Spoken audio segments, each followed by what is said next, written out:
Bom dia. Então, continuando com nossas exposições sobre o século XIX, nós estamos focalizando principalmente o desenvolvimento, digamos, da análise, dos conceitos fundamentais da análise, como o conceito de função, o conceito de número real, tá certo? O conceito de número complexo, que tem um objeto algébrico, mas também extremamente importante em análise. Nós vamos agora estudar as contribuições de Fourier e Dirichlet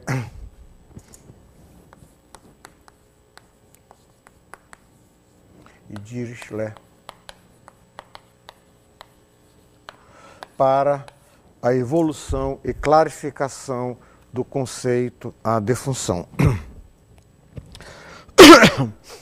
Da última vez nós já falamos de vários matemáticos anteriores ou contemporâneos, um dos dois, que já tinham se detido sobre o conceito de função. Tá? Um exemplo marcante disso é Cauchy. Nós já citamos aqui na pré-leção, no encontro anterior, a definição de Cauchy para o que é uma função, tá certo? E hoje nós vamos nos deter sobre a contribuição específica de Dirichlet e de Fourier no estudo das funções.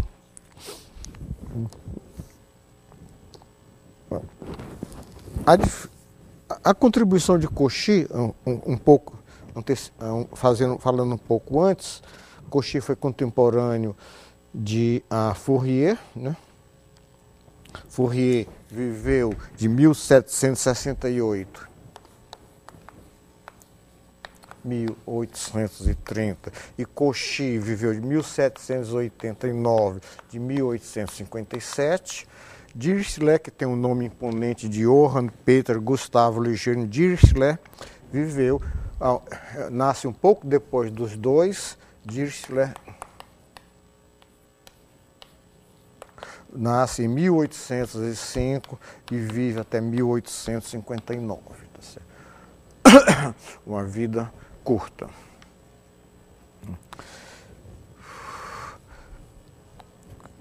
Vocês já sabem que uma das causas importantes, além de fatores internos à própria matemática, para, digamos, a necessidade de tornar rigorosos, especificar claramente os conceitos fundamentais da análise, né? Essa é uma preocupação que percorreu todo o século XX, o conceito de função, o conceito de número. O que é um número? Um número natural, um número inteiro, um número real, um número complexo, o conceito de limite de uma sucessão, limite de uma série, limite de uma função, tá? O conceito de derivada, o conceito de integral. Esses objetos, todos eles necessários ao estudo da análise matemática e de suas aplicações, eles foram aos poucos se tornando cada vez mais estudados e cada vez se tornando mais claros na mente dos matemáticos. Mas além das motivações internas do próprio trabalho matemático, tá certo? Nós vamos ver, por exemplo, que a necessidade de ampliar o conceito de função surgiu de certos fatos matemáticos. Havia uma necessidade também decorrente, como eu já falei em um dos encontros anteriores, da criação dos sistemas organizados de ensino, né? Nesse caso específico, a École Polytechnique, criada em Paris após a Revolução Francesa, foi de uma importância extrema, né? Foi na École Polytechnique que Cauchy, Lagrange, Laplace escreveram seus textos importantíssimos, exatamente porque eles tinham que ensinar a matemática a pessoas que não tinham grande preparação, a cursos, digamos, de muitos e muitos alunos. Então Então eles tinham que organizar claramente as ideias, os conceitos, para que eles pudessem ser compreendidos por esses alunos. Tá? Foi nesse contexto que Cauchy, Lagrange e Laplace escreveram seus tratados. Muito bem, então, só para ver o que aconteceu antes de Fourier e Dirichlet, deixa eu repetir a definição de Cauchy, mas antes, quem tiver interessado a ver as inúmeras definições sobre o conceito de função, pode se referir à referência 138 de nossa bibliografia. É um artigo do Rithing, no Mathematical Intelligence, que é uma revista que praticamente todas as bibliotecas universitárias têm, que ele cita uma série de conceitos, de definições do conceito de função, desde Leibniz até Bourbaki. Tá, ele a cita sem comentários, sem compará-las, sem, digamos, estudá-las. Né? Um estudo cuidadoso desse conceito, eu já citei as duas referências básicas para isso. Um é o artigo do Yushkevich, que está aí na bibliografia, e o outro é o artigo do Monod, que também está aí na bibliografia. Mas quem quiser uma referência rápida sobre como vários e vários matemáticos, passando por Leibniz, os Bernoullis, Cauchy, Fourier, Lacroix, Stokes, Hardy, acho que Tannery, Riemann, Dirichlet, Weierstrass, até Cauchy, até, digamos, Bourbaki, como é que eles definiram o conceito de função. Tá? E também, isso é instrutivo, porque vocês verão que não há, assim, uma evolução linear, e você vai pegando um conceito cada vez mais geral, como também não existe em outros assuntos. Se você olhar a história do conceito de limite em matemática, você não vê que os matemáticos se sucediam cada vez com uma compreensão melhor e mais ampla, mais precisa do conceito de limite. Se vocês estudarem as definições de função que o Rithing apresenta, vocês vão observar o mesmo fenômeno, a mesma coisa. Tá? Como eu já disse em uma das exposições anteriores, isso é um tópico muito interessante para um trabalho de fim de curso. Tá? Então vamos aqui, só antes de atacar, de começar a estudar as contribuições específicas de Fourier e de Dirichlet, repetir a definição de Cauchy. Então, Cauchy, no seu livro do Cours d'Analyse, o livro lá da Escola Politécnica, que ele escreveu para o curso de matemática da Escola Politécnica, ele diz o seguinte: quando variáveis são ligadas de tal maneira que quando o valor de uma delas é dado, pode-se inferir os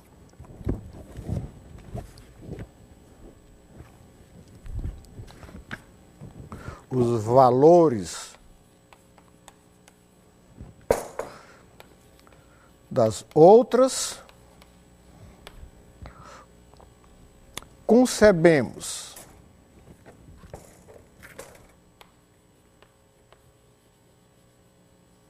ordinariamente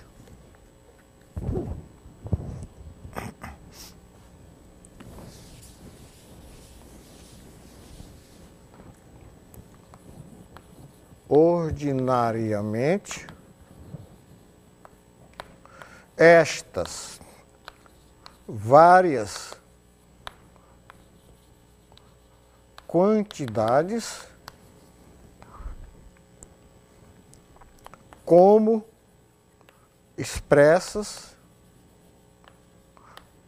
por meio de uma delas que recebe, portanto,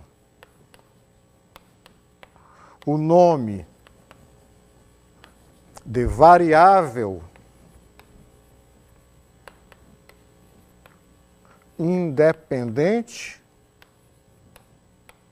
e as outras quantidades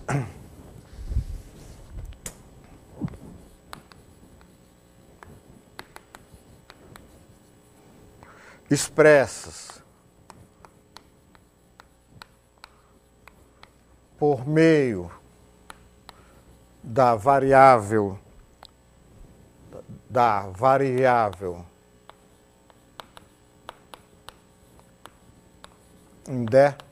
independente são as que chamamos de funções desta variável. Então, eu chamo a atenção aqui, a noção de relação de dependência de variáveis. Tá certo? Quando o valor de uma delas é dado, pode-se inferir os valores das outras. Tá? Observe também que ele fala aqui de variáveis, já tinha definido o que é variável, e você vê aqui a palavra quantidade, né? Que a palavra quantidade está estritamente ligada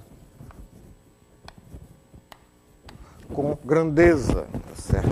Que era o objeto de estudos matemáticos desde os tempos dos gregos. Só aos poucos, ao longo do século XIX, se efetua uma mudança também fundamental em que você para de falar de grandezas, de quantidades e começa a falar de números, tá certo?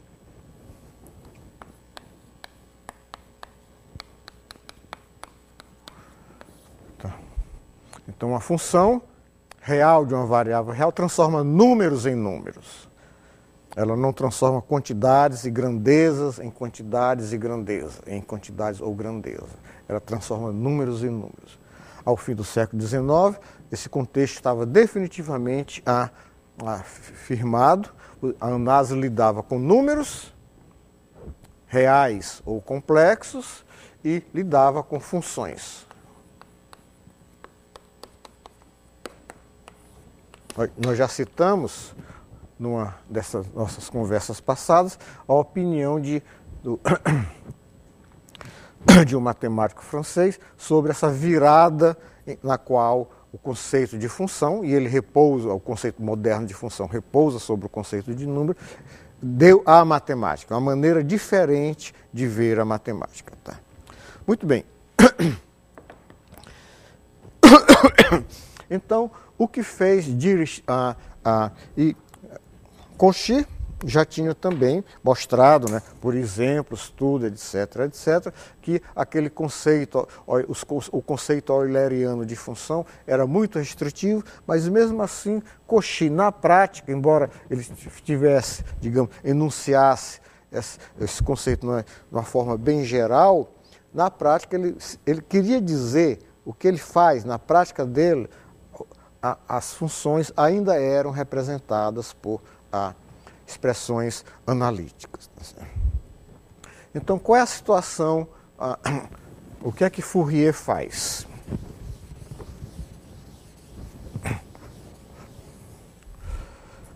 Fourier,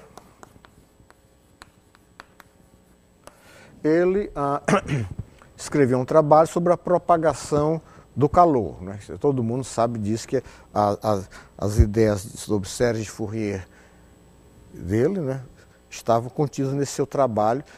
Foi um prêmio instituído pela Academia de Ciências de Paris sobre a propagação do calor. Esse era um problema importante no contexto da época. Os canhões já tinham o hábito desagradável de explodir e matar os artilheiros, então era importante estudar como é que o calor se propagava, etc, etc, etc. E o objetivo de Fourier era mostrar que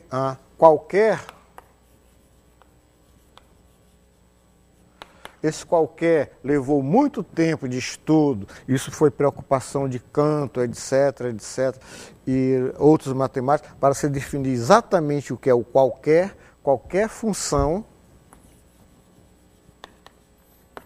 pode ser escrita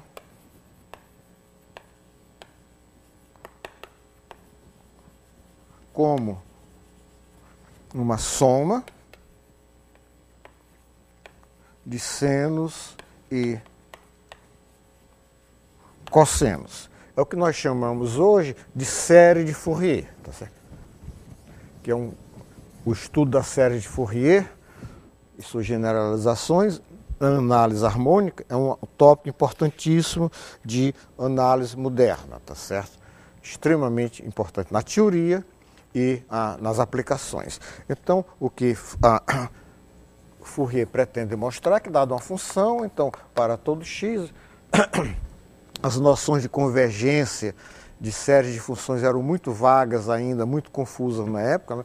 A noção de convergência uniforme é uma noção bem recente, então elas podem se escrever como A0 sobre 2 mais somatório de n igual a 1 a infinito de AN cosseno de nx mais BN seno de nx. Uma série infinita, tá certo? Então esses coeficientes, As, Is e Bi, são dados pela seguinte maneira: A0 é 1 sobre π, integral de menos π a π de f de x. AN é 1 sobre π, integral de menos π a π de f de x, cosseno de nx dx, e Bn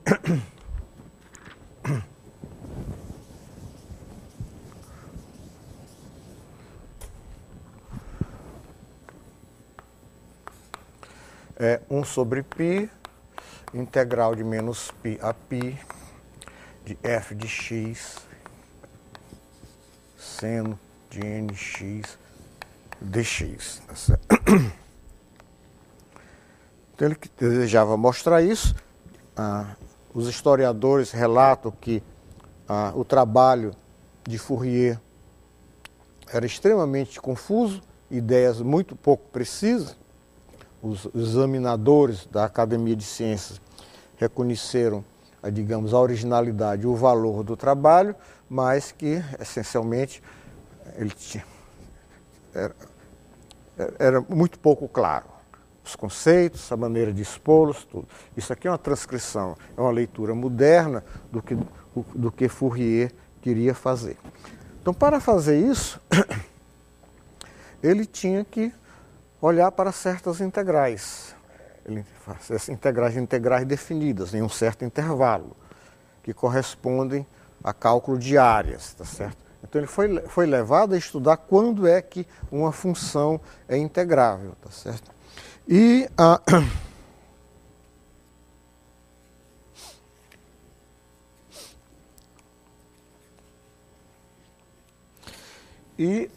isso aí despertou o estudo de para que funções f de x você pode ter essas integrais, essas integrais existem. E Fourier viu que, digamos, o conceito de função expresso até então era muito restritivo para o que ele desejava. ele apresenta no seu trabalho uma ideia de função. Ele diz, em 1822, ele dizia o seguinte: uma função f de x representa uma sucessão de valores ou ordenadas, é o f de x, arbitrárias. Dado a infinidade de valores para as abscissas x, existe um igual número de ordenadas f de x. Ou seja, para cada x corresponde um f de x e somente um f de x. Todas com valores numéricos que podem ser positivos, negativos ou nulos. Não precisamos supor que estas ordenadas sejam sujeitas a uma lei comum. Elas se sucedem de uma maneira qualquer e cada uma delas é determinada como se fosse uma única quantidade.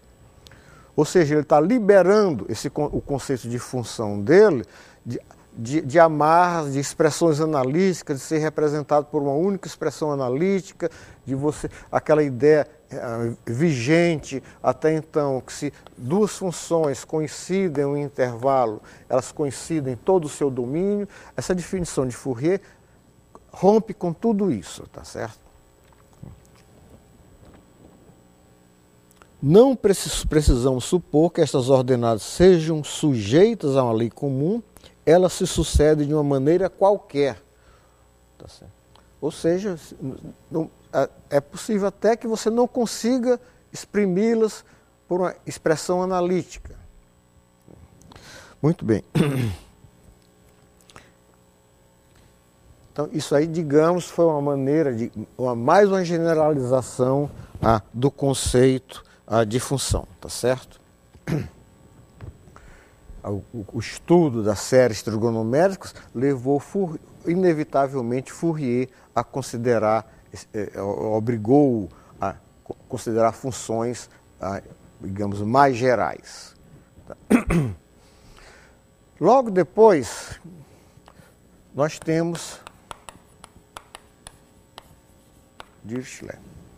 Era um matemático de pensamento profundo, cuidadoso, que, num certo sentido, ele representa, digamos, ele estudou na França e ele foi, digamos, quem importou para a Alemanha a matemática francesa, que era a mais desenvolvida naquela época, e ele é um dos responsáveis pelo movimento matemático alemão, que aos poucos superou o da França e que se transformou, principalmente na segunda metade do século XIX, um grande centro matemático, as universidades alemãs, tá certo?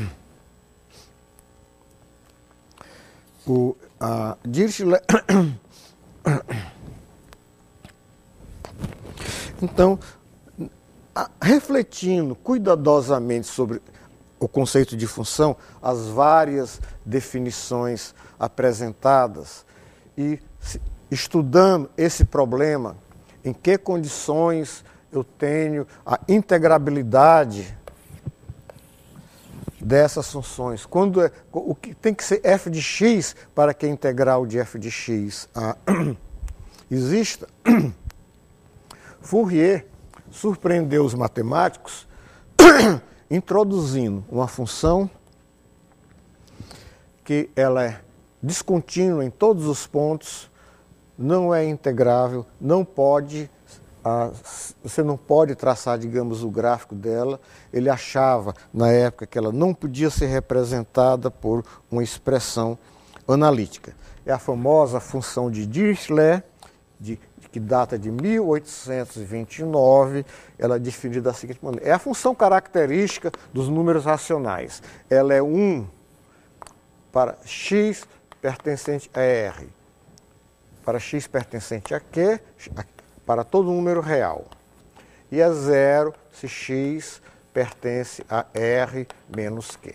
Ou seja, ela é 1 para os números racionais e 0 para os números irracionais. É a função característica do conjunto dos números racionais. Né? Você sabe que, você se lembra, né, que dado um conjunto A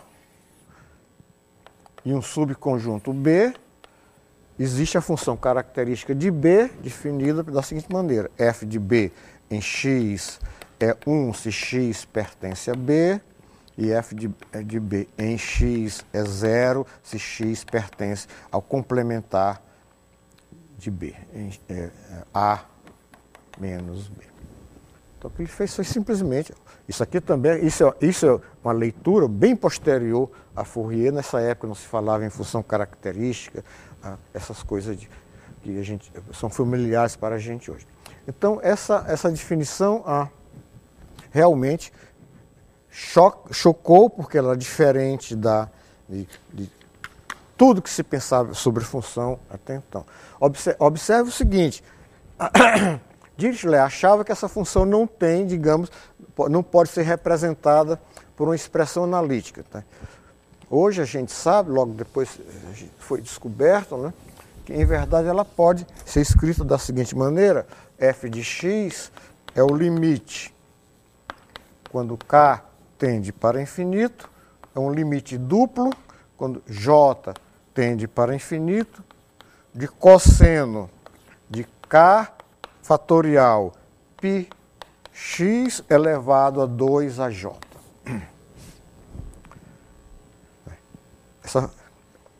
Esse duplo limite dá exatamente o valor de f de x. Tá? Então isso aí, digamos, mostrou aos matemáticos que realmente era necessário, que era impossível continuar convivendo com aquela definição bem restritiva do conceito de função. Era uma expressão analítica, como Euler dizia, se as funções contínuas e descontínuas, as funções descontínuas eram aquelas que eram representadas por expressões analíticas em partes diferentes do seu domínio. Isso aí já Cauchy e outros matemáticos já tinham dado exemplos que essa distinção é insustentável. Então, esse exemplo dado por Dirichlet mostrou que o conceito de função pode ser bem mais geral do que admitido até ontem. Tá? Então, observe o seguinte, que isso aí surgiu, não foi assim, digamos, uma abstração gratuita, um matemático devaniano, surgiu das preocupações dele ao estudar séries de Fourier. É interessante também, mais tarde nós vamos ver isso, que foram as preocupações de Cantor ao estudar séries de Fourier que levaram, ultimadamente, à sua criação da teoria dos conjuntos. Quer dizer que as séries de Fourier levantaram uma série de problemas que os matemáticos tiveram que atacar e resolver para tornar bem fundamentados os conceitos com os quais eles lidavam, tá certo? E então, logo depois, Dirichlet apresenta uma definição do conceito de função. Em 29 ele apresentou esse trabalho, escrito em francês, logo depois ele foi revisto e foi publicado em alemão, e dessa versão revista que nós vamos extrair e reproduzir a definição de Dirichlet, que é considerado um marco nessa a definição moderna de função. Então, seja A e B números fixos. Olha lá. Dirichlet está falando de números, não está mais falando de quantidades. Tá. Seja A e B e X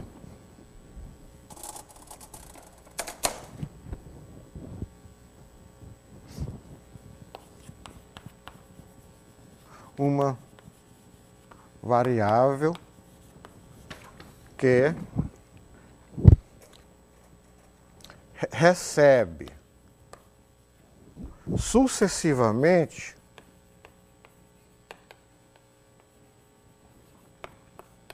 todos os valores entre A e B. Com isso, ele quer dizer que essa variável pode assumir todos os valores entre A e B. Até então, durante muito tempo, esses conceitos de variável, limite, essas coisas em análise, estavam muito ligadas à noção de movimento, a deslocamento, uma variável correndo ao longo de um certo intervalo, tá certo? Então, o que ele quer dizer é isso. Não é uma sucessão, não é uma sequência, uma sucessão x1, x2, xn. É que a variável assume todos os valores entre A e B.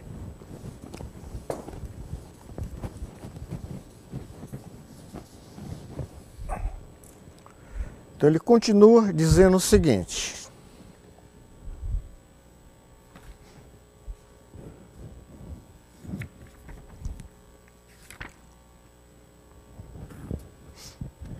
se a cada x corresponde um único y finito,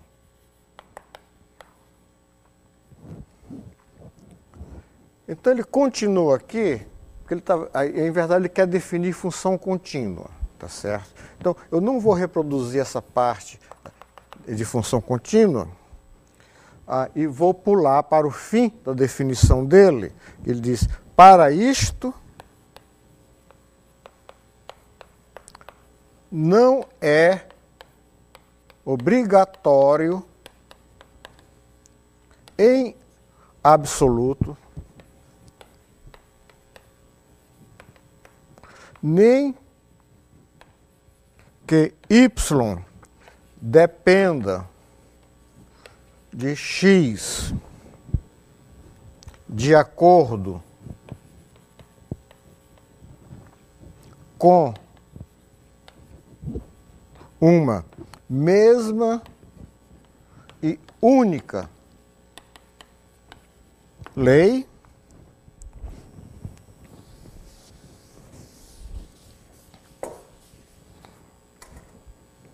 nem mesmo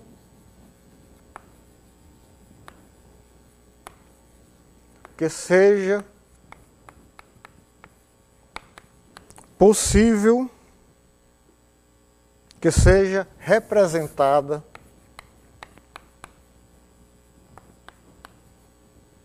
por uma relação expressa por meio de operações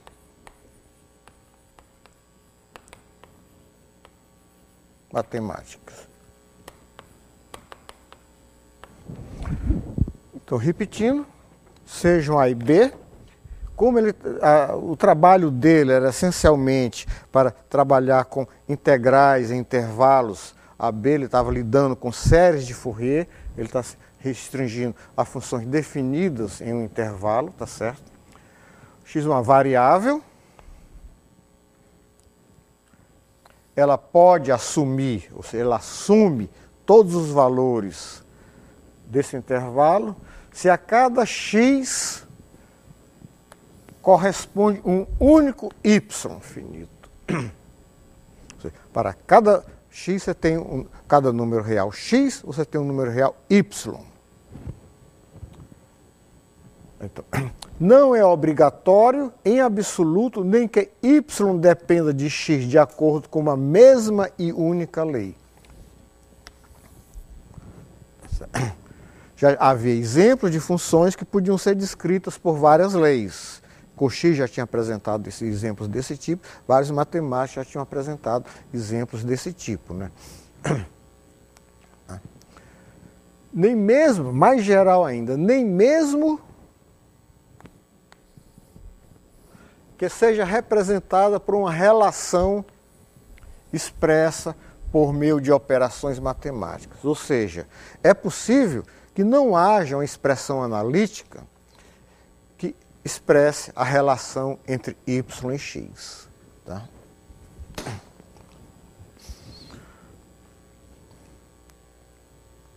Como parecia ser o exemplo dado da função de Dirichlet, dada por ele mesmo. Quando ele apresentou esse exemplo, ele não se sabia ainda, não se conhecia ainda aquela expressão analítica que eu mostrei, que representa aquela função. Ou seja, o relacionamento entre y e x pode ser totalmente arbitrário. O que é importante é que a cada x corresponda somente um y. Tá? Então isso aí já está bem próximo, bem mais próximo de nossa definição atual de função. Né? A nossa definição atual, como a gente vê, a definição, digamos, de Bourbaki, que foi apresentada, digamos, publicada em 1939, é que você não tem x e y não são obrigatoriamente números reais. Você tem um conjunto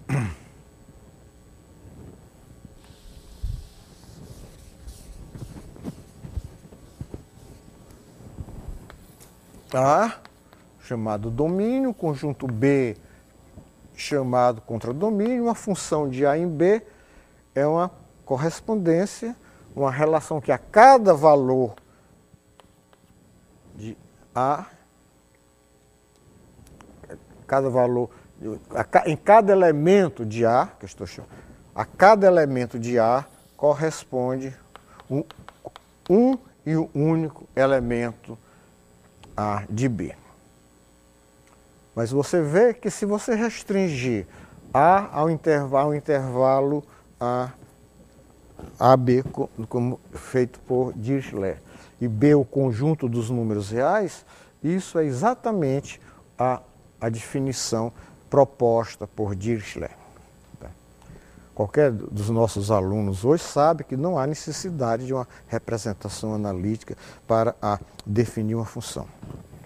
Então vocês veem que há uma definição bem geral, que se aproxima, já é bem mais próxima do que nós entendemos por função hoje em dia. Tá?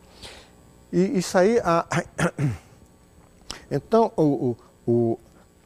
antes, até essa época, até o século XIX, isso aí, aos poucos, os matemáticos foram se libertando disso, com Cauchy, Dirichlet e vários outros, é que antes as funções eram centradas em representações analíticas.